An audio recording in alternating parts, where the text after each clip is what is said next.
My name's Brandon and this is Cartoon Network Video Game History, a show where I take a look back on all of the video games based on Cartoon Network franchises and retrospectively review them.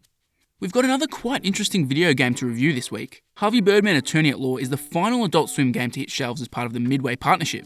However, the release for this game didn't go so smoothly. Harvey Birdman Attorney at Law hit store shelves on January 8, 2008 for the Wii, PlayStation 2 and PlayStation Portable. It was also apparently released exclusively in North America.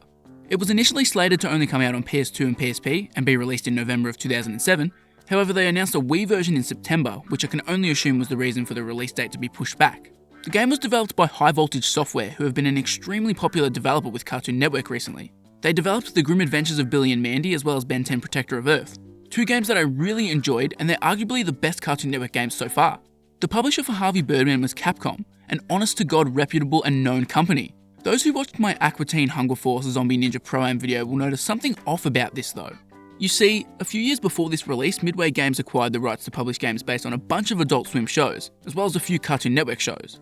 In the press release announcing the acquisition, they explicitly announced plans to make a Harvey Birdman game. Taking all this information into account, it's incredibly confusing why Capcom is at the helm here.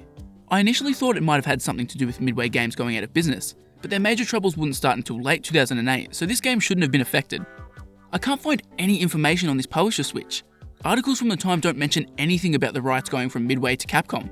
Critically, the game performed well for a Cartoon Network game. It has roughly a 6.1 average on Metacritic across all three versions, which practically makes it a Game of the Year contender when it comes to this series. We've got a trusted developer and well-known publisher at the helm, and Harvey Birdman was a great show. It sounds like we might actually have a recipe for success. Harvey Birdman, attorney at law.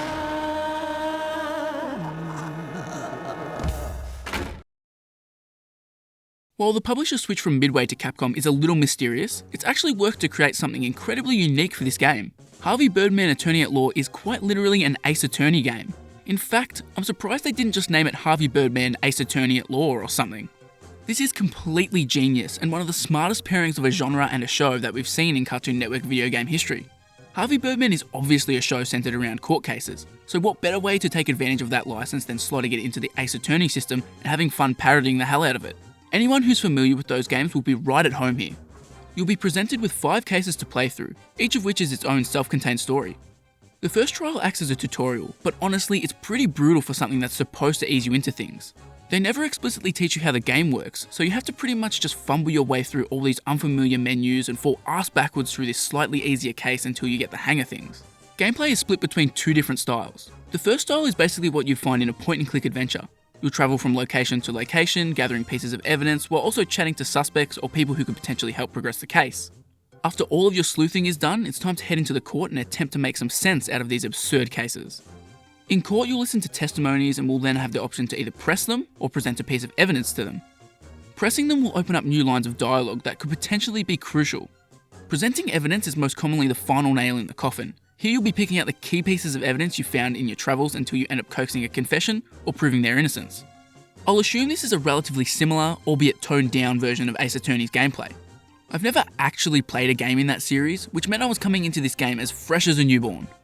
Having played this, I feel like this just isn't my style of game. My biggest issue is that it feels like a lot of the time problems are solved through random guesswork. Even in the opening case, there are several examples where you could definitely use multiple pieces of evidence in one circumstance. However, the game only wants you to use the evidence that it has deemed as correct. You're given 5 lives during court cases, and when you present an incorrect piece of evidence, you lose one. This becomes an infuriating aspect of the game because too often the correct way forward is way too vague.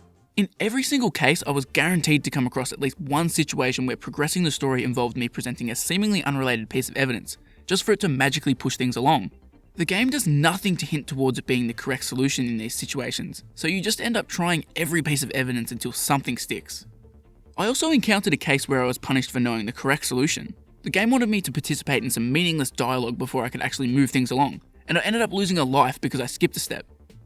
This is probably my biggest issue with this gameplay. You're forced to do everything in a very specific order, and it gets to the point where it feels like you're just watching everything unfold in front of you rather than getting to participate in a game. I would have much preferred if there were multiple ways to arrive at winning the case, rather than one rigid structure. Because the other half of the gameplay is a point-and-click adventure, you also have to navigate a few of the typical pitfalls of that particular genre. For the most part, it's not too bad, but every now and then you're smacked in the face with a brick wall. Point and click games are notorious for obtuse solutions to puzzles, and Harvey Birdman is no exception. The most obvious example of this in my playthrough was having to randomly use a magnifying glass while at a bar in the final case. Absolutely nothing points you towards this solution, and the only way you'd ever solve this is by just randomly trying things from your inventory. These frustrating moments are particularly bad because they stop you from moving on to the best part of the game. It's writing. This game was quite clearly written by the show's actual writers.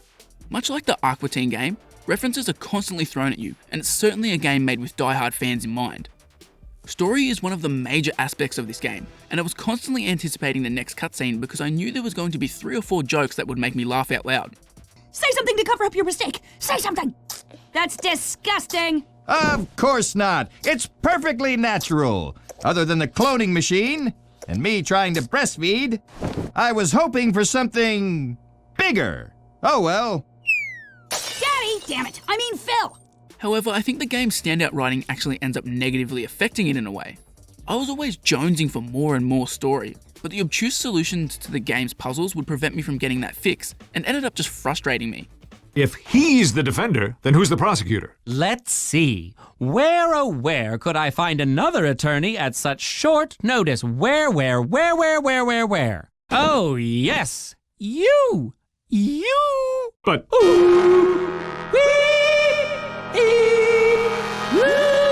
I'll take the case. From a visual standpoint, this game is unspectacular, but faithful to the show. Harvey Birdman was never the most eye-catching show on TV, or even on Adult Swim, which has featured some truly ugly shows over the years, but I do love that High Voltage software stayed faithful. Because of the low budget nature of the show, High Voltage are able to pretty much perfectly capture it graphically. Admittedly, the cheap look might be off-putting to some. There were many times while I was playing this game where I genuinely thought it was 2003 and I was playing something on Newgrounds. There's a serious flash game feel to this, largely because of its point-and-click nature. It's not a major knock on the game, but if you're revisiting this in 2019 while not being a huge fan, it could be a little distracting. And that's about it for Harvey Birdman, Attorney at Law. There really isn't a whole lot to say about this game, unfortunately. From start to finish, this game is about 2 hours long if you don't get stuck on any puzzles for too long. This is a considerable difference compared to the Ace Attorney games, which at their shortest still take like 18 hours to beat. Once you've beaten all of the cases, there really isn't much to do. You're never going to want to replay the cases because there's never going to be any real variation compared to your original playthrough. The only replayability comes from discovering some of the hidden dialogue options. By performing certain actions, you'll unlock little side moments that will either reward you with an extra life or a bonus, like a video of fake outtakes from the game. Apart from those, you have no reason to ever replay this game.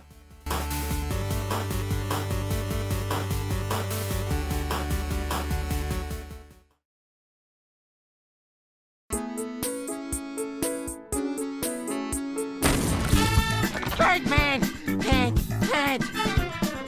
Peter Potamus, you're under arrest. Harvey, help me! I didn't do it! I'll take the case. All rise! You have the power of attorney as Harvey Birdman, Attorney at Law. Harvey Birdman, Attorney at Law is a difficult one to judge. I definitely don't think it's a bad game, but I'm really struggling to praise it. It kind of boils down to whether you like this style of game. This was the first time playing an Ace Attorney type game for me, and I'm walking away from it knowing that I just don't jive with it. Most of its actual gameplay heavily emphasises the worst part of point-and-click adventures, which I found absolutely tedious.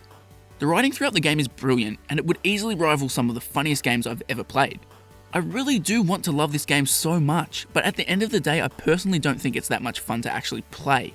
When you add in the fact that you've basically experienced everything the game has to offer in 2 hours, it's hard to recommend this one too strongly to people who aren't massive fans of Harvey Birdman.